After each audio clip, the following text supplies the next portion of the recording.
Have you been thinking about house hacking a condo or a multifamily around the Boston or greater Boston area in 2020? Well, in this video, I'm going to give you guys an update of how the house hacking market's like around the greater Boston area, as well as the current cash flows you can expect whether you're going to house hack a condo, 2-family, or 3-family around the greater Boston area. So let's get at it. What's going on, guys? My name's Lior and I'm with Compass out of Boston. And as I said in this video, I'm going to be giving you guys an update on the 2020 numbers of what it's like to house hack right now a condo or a 2 or 3 family around the greater Boston area. Now, before we get into those stats so you can learn exactly what you can expect when you go buy your property, 2 quick things. Number 1, if you guys haven't already subscribed to my channel, smash that subscribe button for me. I put out tons of new videos every single week. And number 2, if you guys are thinking about doing anything with real estate around the Boston area, whether it's house hacking, buying, selling, investing, leasing, whatever it is, I get so many calls from you guys watching my videos and I absolutely love it. So if you're thinking about doing anything, hit me up and I will help you out. So let's get right into today's content. And before we actually get into the numbers of what you can expect on the number side of house hacking, let's talk about in 2020, is it still a good idea to house hack, right? And, because I get this question from a lot of you guys watching my videos and a lot of other people that I talk to. And the question is really, in 2020, is it still safe to buy an investment property, whether it's a condo or a 2 or 3 family? And my personal belief is, you know what? I play the long-term game with real estate.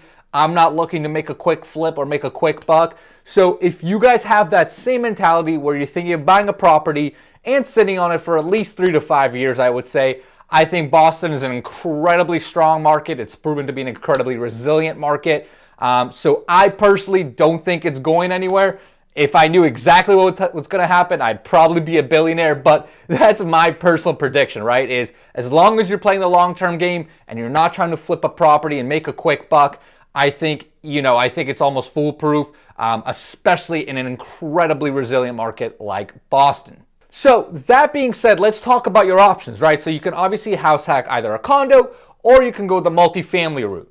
And with condo, what you would do is, let's say you buy a 2 or 3 bedroom, you would live in one of the bedrooms and maybe get a friend, significant other, or whatever it is, to help you pay rent on the other bedroom or 2 bedrooms, right? So pretty straightforward concept. And same thing with multifamily, right? Let's say you buy a 2-family, you would rent out 1 unit, live on the top unit or bottom unit, whatever it is. And you can still also rent out an extra bedroom within your own unit if you wanted to make some additional cash flow. Now, in terms of trends and what's been happening since coronavirus in Boston, you guys have probably heard the news, and I've done other videos on this, that there's a big trend right now of moving away from the city into the burbs, right?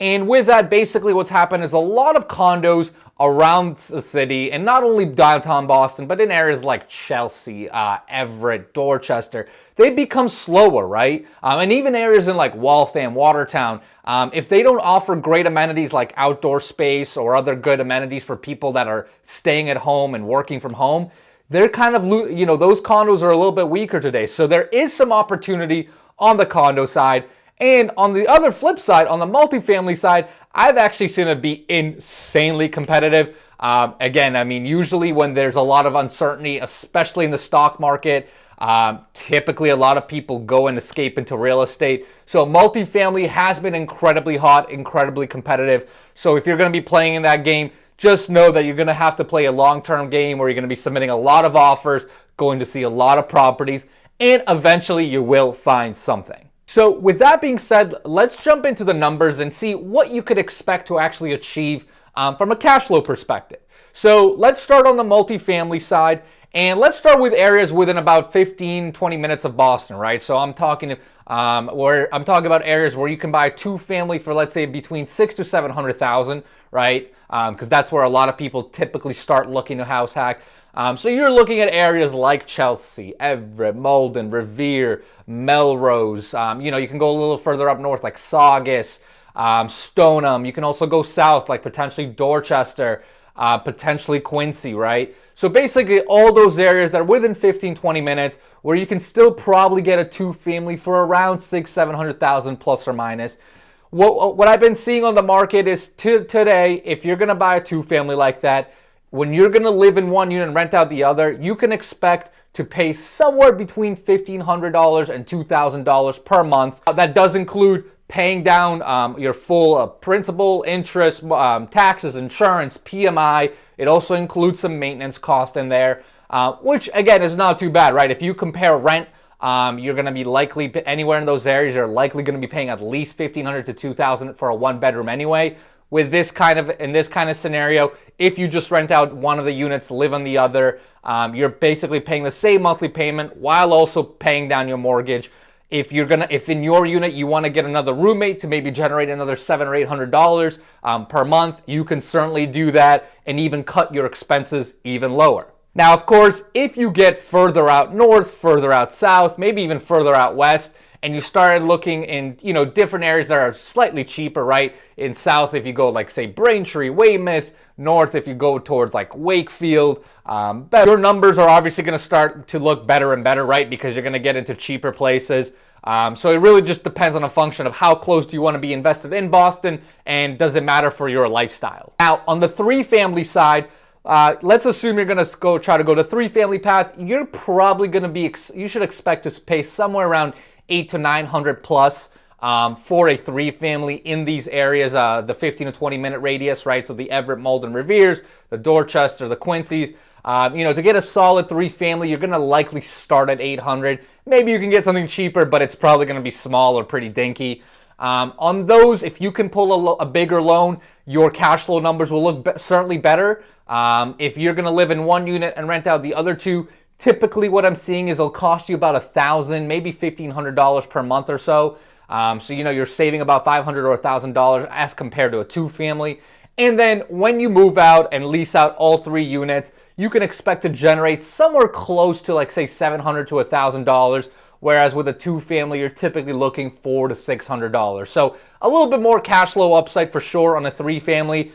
So if you can pull off a bigger loan and you're obviously comfortable living in a three-family, you can certainly do that as well. Now, same concept as with a two-family. If you go up further north, further south, further west, yes, you can certainly find three families that are much cheaper than that, and your numbers will likely look a lot better. But you can also obviously find pockets that are more expensive, right? If you go into areas like Watertown, Waltham, Somerville, you're obviously going to be paying way, way more for both the two and three family side. So just keep that in mind, that's kind of the base reference I use, just because that's where a lot of people fall into on the price range when they're first looking to house hack. That $600,000 to $700,000 on the two family side, and then that $800,000 to $900,000 price range on the three family side. Now, on the condo side, it's a little different, because on the condo side, you obviously, if you're going to house hack it, you're just going to have your mortgage, and then you're going to have one or two roommates, maybe paying you $700, $800. So let's say your average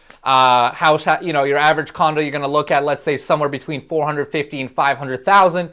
Again, assuming you put down 5% down, you're typically going to be looking at payments of about $2,500 per month, give or take. So if you get a roommate for $800, then you can lower that monthly payment to about $1,700. If you can get two roommates, then you can even lower that down to closer to $1,000. And again, there's plenty of variance with that, depending on the exact type of condo, the condo fee you're going to get, and of course the area and where you're going to live. Now, the cool thing about condos, especially in the wake of coronavirus, as I said, there's been a big trend of people leaving the city and going towards the suburbs. So what I have noticed is that buyers are getting a lot more leverage today. I've had house hackers be able to buy condos at 5 to 10% below market value, which again, in an area, in a market like Boston, where last year, it'd be insane bidding wars, is just mind-boggling, right? So there is some opportunity on the condo side. If that's something you wanted to explore, I would definitely take a look at that, because you do have way more leverage as a buyer than you've ever had before. So hopefully that kind of gives you guys a rough sense of what the numbers will look like, whether you're going to try to house hack a two-family, a three-family, or a condo. Again, I think there's plenty of opportunity on both sides. And with everything going on, with the pandemic, elections, stock markets going up and down, I think there's never been a better time to get into real estate, especially in an area like Boston. As I said in the intro, guys, Boston has just been so resilient. There's so many different industries, so many jobs here. There's a lot of capital still here chasing deals. So I see it as a really, really strong market for the years to come. So if you haven't already house hacked and you're still paying rent, check those numbers out and see if that would be the right decision for you. So if you guys have any questions, any thoughts, shoot them below and I will help you out.